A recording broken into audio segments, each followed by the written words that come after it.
Corona virus के संक्रमण को देखते हुए सरकार ने सरकारी दफ्तरों में लगी बायोमेट्रिक डिवाइस का इस्तेमाल करने पर रोक लगा दी है, लेकिन अनाज की दुकानों पर इसका इस्तेमाल किया जा रहा है, जिससे सेल्समैन और ग्राहक दोनों में भय का माहौल बना हुआ है। राशन की दुकानों पर भीड़ लग रही है, लोग अनाज लेने पहुंच रहे हैं। सरकार ने 3 महीने का अनाज एक साथ देने की बात कही है। झाबुआ जिले में भी लोगों को अनाज वितरित किया जा रहा है, लेकिन कई जगह से अनाज वितरण में गड़बड़ी की शिकायत भी मिल रही है। वहीं अनाज वितरण को लेकर उपयोग की जाने वाली बायोमेट्रिक डिवाइस बड़ा खतरा बनी हुई है। राशन की दुकानों पर पीओएस मशीन पर अंगूठा लगाकर अनाज वितरित किया जा रहा है। रोजाना कई लोग इन मशीनों का उपयोग कर रहे हैं। सरकारी दफ्तरों में बायोमेट्रिक डिवाइस पर रोक लग चुकी है, क्योंकि इससे कोरोना वायरस के संक्रमण फैलने का खतरा ज्यादा है। लेकिन राशन की दुकानों पर यह बदस्तूर जारी है। संकट की इस घड़ी में अनाज बांट रहे सेल्समैन भी खौफजदा हैं और अनाज लेने वाले भी। हालांकि विभाग की ओर से सैनिटाइजर और साबुन से हाथ धोने के बाद ही मशीन का उपयोग करने की हिदायत दी गई है, लेकिन इसका खर्च भी सेल्समैन खुद वहन कर रहे हैं। सरकार या प्रशासन की ओर से इसके लिए कोई अलग से सुविधा राशन दुकानों को मुहैया नहीं करवाई गई है।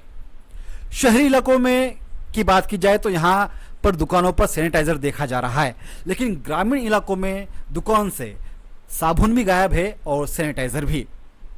जिले भर में करीब 260 से ज्यादा शासकीय उचित मूल्य की दुकानें हैं। ऐसे में इन बायोमेट्रिक डिवाइस का उपयोग कहीं बड़ा खतरा न बन जाए। उपभोक्ताओं से ज्यादा हमारा को डर है। हमारे को बार बार उस मशीन को हाथ लगाना पड़ता है।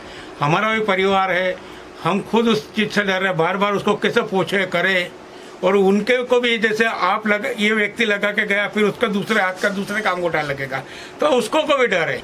उसी तरह से हमारा नौकर को भी डर है। तो सरकार ने कुछ सैनिटाइजर वगैरह दिए हैं क्या? कुछ भी नहीं दिया, सब हमारे पैसे का, ये हम खुद हमारे पैसे से लेके लाके रखा है।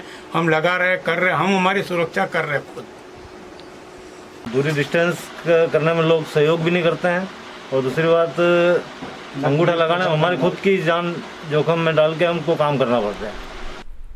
दुकानों पर अनाज लेने पहुंचने वालों को भी मशीन से डर लग रहा है, लेकिन अनाज भी लेना जरूरी है, वरना संकट की इस घड़ी में घर का चूल्हा जलाना मुश्किल हो जाएगा। हम अंगूठे लगा सकते, पर हमको डर है बीमारी से। अंगूठे लगाने से मिलते हैं? हाँ, अंगूठे मतलब डर क्यों लग रही कि वायरस, कोरोना वायरस चल रहा, इसलिए हम डर रहे, इसलिए नहीं। मामले को लेकर खाद्य एवं आपूर्ति अधिकारी ने झाबुआ पोस्ट को बताया कि बायोमेट्रिक मशीन के उपयोग को लेकर खतरा तो है, और इसको लेकर विभाग के आला अधिकारियों को भी अवगत करा दिया गया है। वहां से जल्द ही निर्देश प्राप्त होंगे, उसके बाद फिर से ऑफलाइन राशन का वितरण किया जाएगा। तब तक लोगों को और सेल्समैनों को सैनिटाइजर का उपयोग करके और साबुन से हाथ धोने के बाद ही मशीन का उपयोग करने की हिदायत दी गई है। ये हमने जो है हमारे मुख्यालय को संज्ञान में दी है, और शीघ्र ही इस पर निर्णय होगा। और तब तक हमने जो हमारे उचित मूल्य दुकानदार हैं, और वास्तव में हम उनको उनके साहस को सलाम करते हैं। हमारे उचित मूल्य दुकानदारों को हमने ये कहा है कि वहाँ पे हाथ धोने के लिए साबुन और पानी की व्यवस्था अवश्य रखें और खुद मास्क लगाएं। बाकी हमें उम्मीद है कि शीघ्र ही 2-3 दिन में इसका निराकरण हो जाएगा मुख्यालय स्तर से। सरकारी राशन की दुकानों पर इस्तेमाल की जा रही बायोमेट्रिक मशीन को लेकर सरकार के मन में भी दुविधा है, क्योंकि इन मशीनों के इस्तेमाल करने से जहां कोरोना वायरस के संक्रमण फैलने का खतरा है, तो वहीं अगर इन मशीनों का उपयोग नहीं किया जाता है तो इसकी आशंका भी है कि अनाज वितरण में गड़बड़ी हो सकती है, गरीब तक उसके हक का अनाज भी ना पहुंचे। ऐसे में सरकार को कोई ऐसा रास्ता निकालना होगा जिससे गरीबों का हक भी ना मारा जाए और संक्रमण का खतरा भी ना रहे।